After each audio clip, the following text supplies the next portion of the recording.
આજના સમયમાં સ્ત્રીઓ ઘરની જવાબદારી પણ જોઈ છે અને ઓફિસને પણ સંભાળે છે, પણ જ્યારે વાત પ્રેગ્નન્સીની આવે ત્યારે મહિલાઓની જવાબદારી ખાસ કરીને ખૂબ વધી જતી હોય છે. પ્રેગ્નન્સીમાં પોતાનું અને બાળકનું ધ્યાન કેવી રીતે રાખવું આપણે જાણીએ ડૉક્ટર રૂપલ શાહ પાસેથી. મેડમ, એ જણાવો કે વર્કિંગ વુમન જ્યારે પ્રેગ્નન્ટ હોય ત્યારે કઈ રીતે ખાસ કાળજી રાખવી જોઈએ જેથી એ સુપર વુમન બની શકે? જ્યારે પણ સ્ત્રી જોબ કરતી હોય છે ને અને પ્રેગ્નન્ટ હોય છે ત્યારે ખરેખર એણે સુપર જોબ કરવાની હોય છે.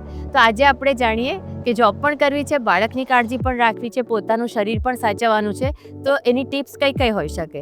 સૌથી પહેલાં તો તમારે લોંગ વર્કિંગ અવર્સ ટાળવા જોઈએ. એટલે બહુ જ બેસીને કામ કરવાનું હોય તો વચ્ચે વચ્ચે દરેક કલાકે 5 મિનિટનો બ્રેક લો અને થોડું ચાલો, જેથી કરીને તમારા જે જોઈન્ટ્સ છે તે બધા મુવમેન્ટમાં રહે અને તમને દુખાવા ઓછા થાય.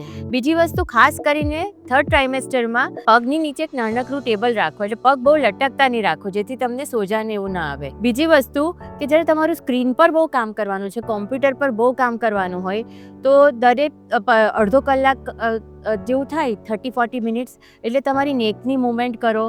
તમે ઊભા થઈ જાઓ, ઊભા થઈને હાથની થોડી એક્સરસાઇઝ, જેથી કરી હળવી એક્સરસાઇઝ કરશો તો તમને નેક પેઇન, હેડેક એ બધું પણ ઓછું થશે ને બેક પેઇન પણ ઓછું થશે. અને જ્યારે પણ તમે બેસો છો તો તમારી સ્પાઇન સીધી રાખીને બેસો. 2nd ટ્રાઇમેસ્ટર પછી સ્પાઇનનો કર્વેચર ચેન્જ થતો હોય છે અને એને કારણે બેક પેઇન થતું હોય છે.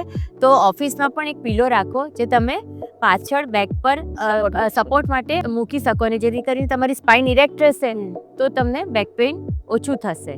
પ્રોપર હાઇડ્રેશન રાખવું વર્કિંગ અવર્સમાં ખૂબ જ જરૂરી છે. મોટાભાગની સ્ત્રીઓ જ્યારે કામમાં હોય ત્યારે પાણી પીવાનું ભૂલી જાય છે. પ્રેગ્નન્સીમાં પ્રોપર હાઇડ્રેશન રાખવું ખૂબ જ જરૂરી છે, કારણ કે જો તમે ન રાખશો તો તમને વીકનેસ આવશે, ચક્કર આવશે, વારે વારે યુરિન ઇન્ફેક્શન થશે.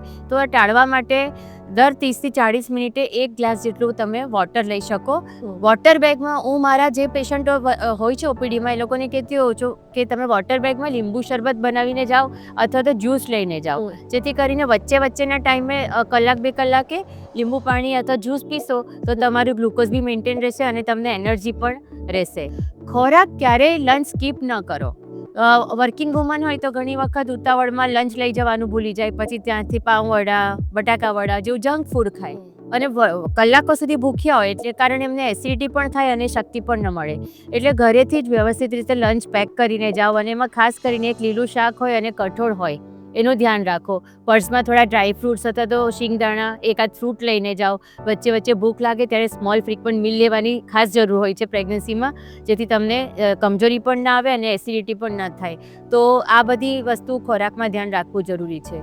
જ્યારે તમારી ઓફિસ ઉપર હોય તો દાદર ઉતર ચઢ બહુ ન કરવો પડે તેનું ધ્યાન રાખો અને દાદર ધીમે ધીમે ચઢો, જેથી કરીને તમને પડી જવાનો ભય ન રહે.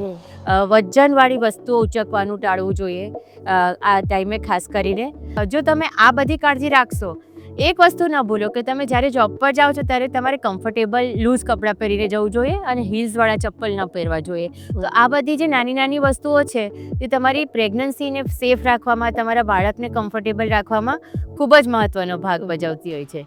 પ્રેગ્નન્સી વખતે જોબ કરવી એ ગૌરવની વાત છે, પરંતુ સેફ પ્રેગ્નન્સી મેન્ટેન રાખવી એ તમારા માટે ખૂબ જ જરૂરી વાત છે.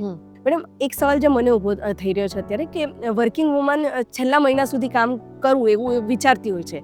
જનરલી ડિપેન્ડ તો કરતું જ હોય છે કયા મહિના સુધી કામ કરવું ના કરવું, પણ ડૉક્ટર શું સૂચવે છે વર્કિંગ વુમને કયા મહિના સુધી કામ કરવું જોઈએ? પ્રેગ્નન્સી છે ને એક ડિઝીઝ નથી, એક આપણી અવસ્થા છે.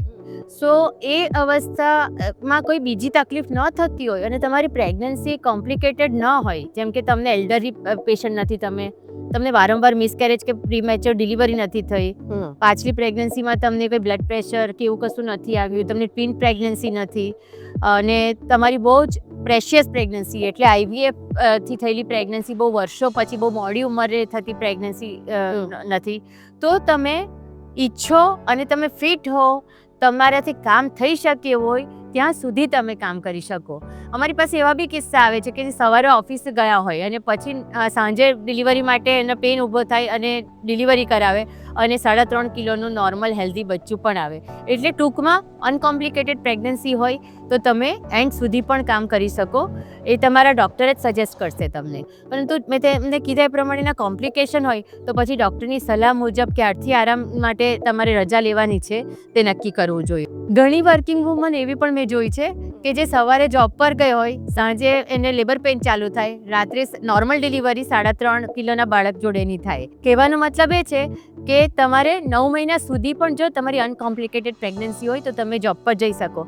હા, પણ જ્યારે પણ વર્કિંગ વુમન છો ત્યારે એ વાતનું ખાસ ધ્યાન રાખવું જોઈએ કે તમારી ડૉક્ટરની એક પણ વિઝિટ મિસ નહીં કરવાની.